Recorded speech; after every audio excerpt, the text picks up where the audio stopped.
मज़ीद उसमें उन्होंने गैर अखलाक़ी बातें की हैं जो मैं समझता हूँ कि दोहराना मुनासिब नहीं है, क्योंकि देने को तो दे सकता हूँ मैं भी तुझे गाली, लेकिन मेरी तहजीब इजाज़त नहीं देती। ये बात कही कि already the matter was reminded that तो हमको जो है ना ये हाई कोर्ट का जो ऑर्डर है इसमें कोई ग्राउंड्स नहीं है इंटरप्रिटेट करने के, लिहाजा जो भी आपका मामला है वो क्रिमिनल में जो है ना आप देखिए ये कहकर ना कि असदुल्लाह सरमस को सज्जादा नशीन और मुतवल्ली करार दिया, ना मेरी तौलियत और सज्जादा नशीन के बारे में कोई ऐसा टिप्पणी की कि सज्जादा नशीन की तौली नहीं है। उसमें कि कमोबेश 5-6 साल से जब उस शरीफ आता है तो 1 या 2 महीने पहले से तो सोशल मीडिया ट्रायल्स शुरू हो जाते हैं। औज़ु बिल्लाहि मिनश शैतानिर रजीम, बिस्मिल्लाहिर रहमानिर रहीम, नहमदुहु व नुसल्ली अला रसूलिहिल करीम व अला आलिहि व अस्हाबिहिल अकरमीन, अम्मा बाद। आज आपके सामने आने का मकसद ये है कि कुछ दिन क़ब्ल शाहपुर के एक लोकल सोशल मीडिया चैनल पर एक न्यूज़ गश्त करती हुई मुझ तक पहुंची कि उसमें एक साहब, एक मौसूफ़ ने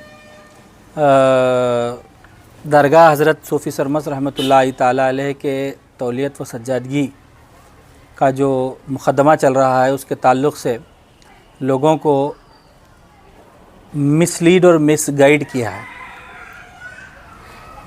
और मज़ीद उसमें उन्होंने गैर अखलाक़ी बातें की हैं जो मैं समझता हूँ कि वो दोहराना मुनासिब नहीं है, क्योंकि देने को तो दे सकता हूँ मैं भी तुझे गाली, लेकिन मेरी तहजीब इजाज़त नहीं देती।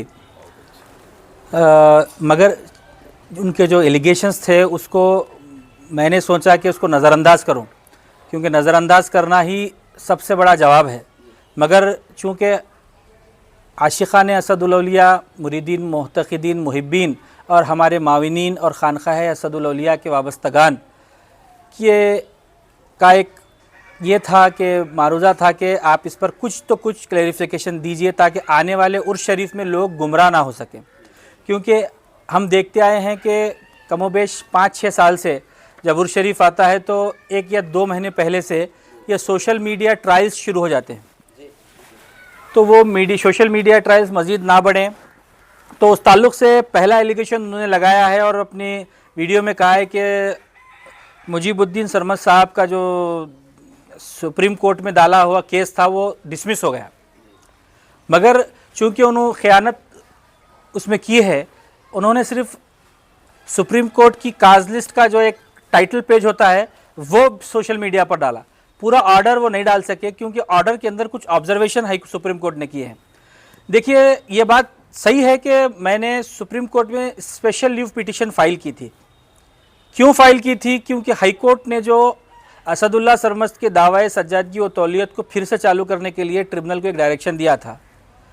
तो मैंने सोचा कि हो सकता है जो हाई कोर्ट के कुछ ऑब्जर्वेशंस थे जो मुझे ख़दशा महसूस हो रहा था कि सामने वाले एडवोकेट ट्रिब्यूनल पर इसके मनफी नताइज ट्रिब्यूनल के सामने रखकर कुछ मिसगाइड कर सकते हैं, तो उस ज़िमन में मैंने सुप्रीम कोर्ट में जो है ना इसको ये ऑर्डर को सेटिसाइड करने के लिए एक अर्ज़ी दाखिल की, special leave petition diary number so and so जो आपने देख लिया है।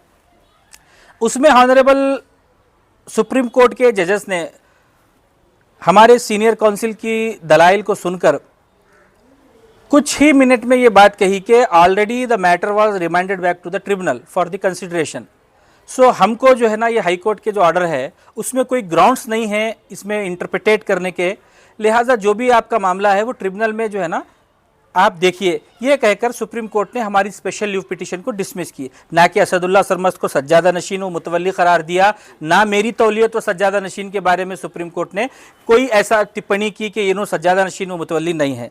उसके बाद यहाँ पर सुप्रीम कोर्ट का ऑर्डर, उसके बाद इम्पोर्टेंट कहाँ मिले, उसके बाद हमारे एडवोकेट ने कहा कि हाई कोर्ट के कुछ ऑब्जर्वेशंस हैं जो हमारे केस पर अफेक्ट कर सकते हैं, जैसा कि कुछ ऑब्जर्वेशंस हुए थे सुप्रीम को हाई कोर्ट के अंदर।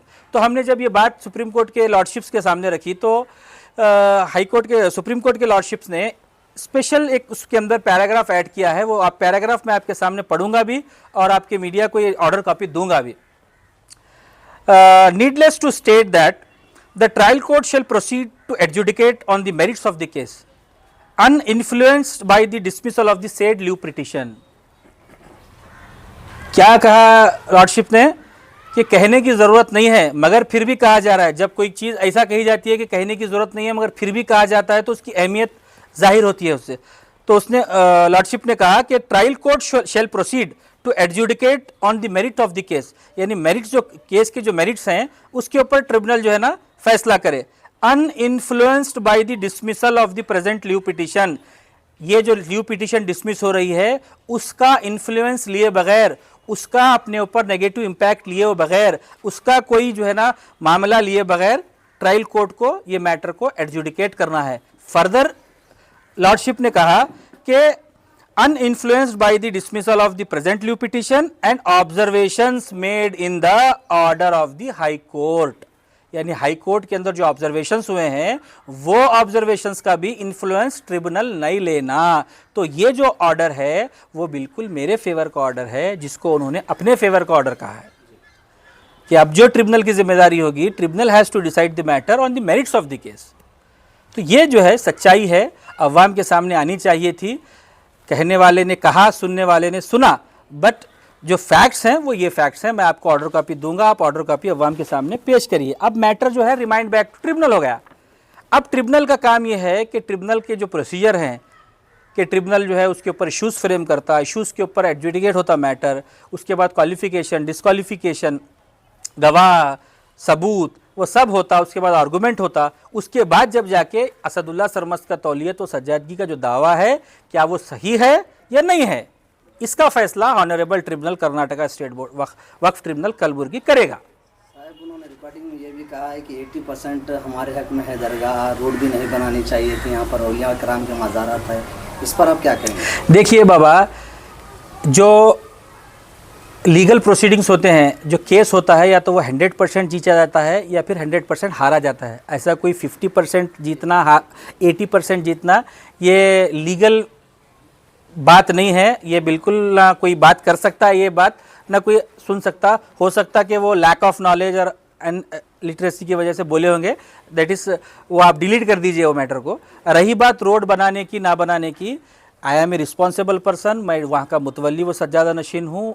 एवरी रिस्पॉन्सिबिलिटी मेरी है वहाँ पर क्या डेवलपमेंट हो ना हो, ये बोर्ड ने मुझे जिम्मेदारी दी है. वहाँ पर ना मैंने रोड बनाई है ना वक्फ बोर्ड ने रोड बनाई है. बोर्ड बनाई है कर्नाटका कल्याण कर्नाटका रीजनल डेवलपमेंट बोर्ड के फंड से ये रोड बनी है. रोड भी नहीं बनी है, रोड ऑलरेडी एग्जिस्टेंस में थी. वो रोड को कच्ची रोड से पक्की रोड में तब्दील किया गया है विथ स्ट्रीट लाइट फैसिलिटी. क्यों किया गया है कि डिवोटीज़ के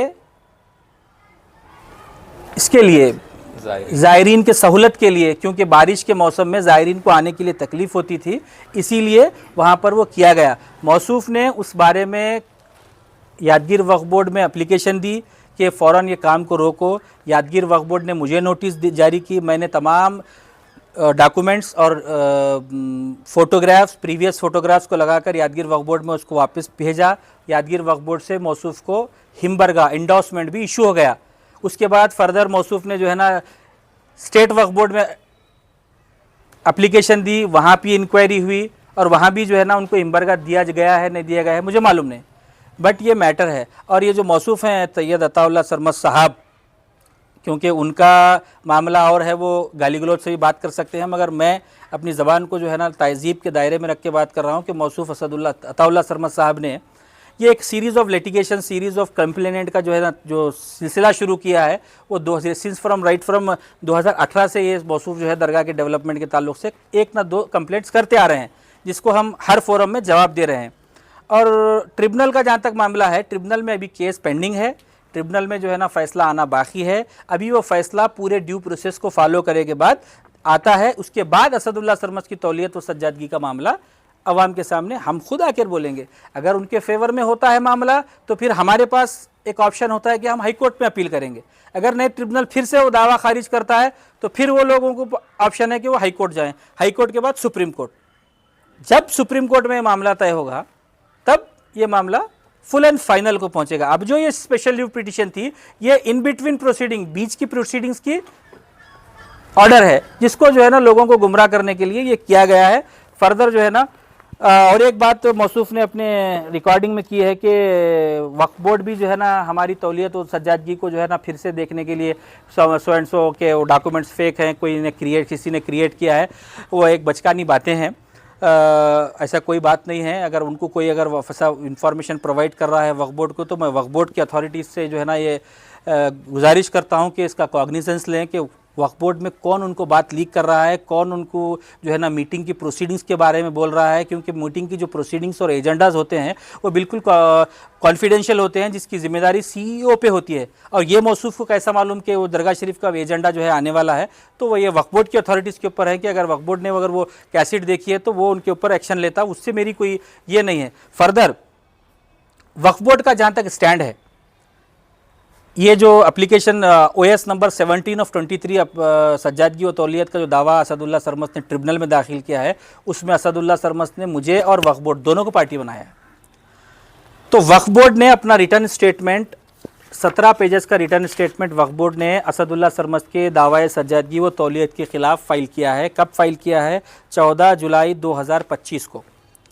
और साथ में एक एप्लीकेशन वक्फ बोर्ड ने डाला है कि असदुल्ला सरमस के दावा सज्जादगी व तौलियत का जो मुकदमा है वो मेंटेनेबल नहीं है, उसको खारिज किया जाए। इसको कहते हैं कि application under order 7 rule 11 A and D of CPC। और अब वक्फ बोर्ड के सामने ये ऑर्डर एप्लीकेशन पेंडिंग है। अब वक्फ बोर्ड इसको वक्फ ट्रिब्यूनल इसको डिसाइड करेगा।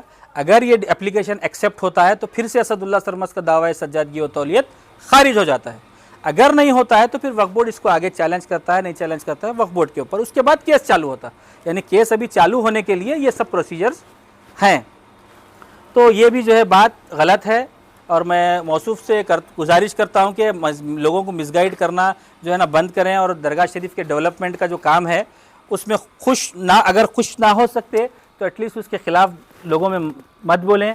और एक बात मौसूफ ने कहा कि कंकर पीर के मज़ार के दरगाह के सामने कुछ 2 मज़ारें थे। पूरी अवाम, शाहपुर, सगर, गोगी और अतराफ़ व अकनाफ़ की अवाम जो दरगाह असदुल औलिया पे हाज़िर होती है, वो तमाम लोगों को मालूम है कि वह मज़ारात थे नहीं थे, हम मज़ारात तोड़ने वाले हैं या मज़ारात बनाने वाले हैं, ये पूरी अवाम को मालूम है। और सब मैं अवाम के ऊपर जो है ना छोड़ता हूँ। और मज़ीद इस बारे में मैं आप लोगों से ये गुजारिश करता हूँ कि अगर सूफ़ी सरमद रहमतुल्लाह अलैह की दरगाह के ताल्लुक़ से कोई मामला आपके सामने आए तो पहले उस पर इंक्वायरी करें, डॉक्यूमेंट्स वेरिफिकेशन करें और उसके बाद अवाम में ये मामला लाएं। क्योंकि सोशल मीडिया की रिस्पॉन्सिबिलिटी ये है कि you have to verify the material records. Without verification अगर आप डालेंगे तो इट विल बी कंटेम्प्ट। अगर ये देखिए इतना बड़ा कंटेम्प्ट ऑफ कोर्ट है कि ट्रिब्यूनल को सुप्रीम कोर्ट कह रहा है कि you should not influence by the dismissal of the set petition, review petition, और एक साहब बोल रहे हैं कि हमारा जो है ना डिसमिस हो गया, उनका दावा खारिज हो गया। वक्फ ट्रिब्यूनल को भी बोल रहा है कि कोर्ट एक लोअर कोर्ट को बोल रहा है कि ये स्पेशल रिव्यू पिटीशन जो डिसमिस हुई है इसका इन्फ्लुएंस आप नहीं लेना। मगर ये साहब जो है मीडिया पर आकर धड़ल्ले से बोल रहे हैं कि ये इनकी लीव पिटीशन डिसमिस हो गई और इनका दावा खत्म हो गया।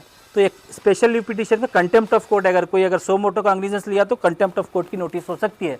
मगर चूंकि ये सब हमें मसाइल में पढ़ना नहीं है, ये मामला यहाँ तक है, तो क्लेरिफिकेशन मैं आप लोगों को इस बात का दूंगा कि ये सब मामले गलत हैं। आने वाले उर्स शरीफ के को रोकने के लिए, उसको डिस्टर्ब करने के लिए ये सब चीज़ें की जा रही हैं और आगे भी करेंगे लोग। मगर तमाम आशिकान सूफ़ी सरमस, अवामुन्नास इत्मीनान से दरगाह शरीफ को आइए, इत्मीनान से जो है ना अपनी ज़ियारतें करिए। ये सब कोर्ट के मामले हैं। अगर कोर्ट से कुछ होता है तो फिर मैं आपके सामने आकर ये बात रखूँगा। अस्सलामु अलैकुम व रहमतुल्लाहि व बरकातुहू।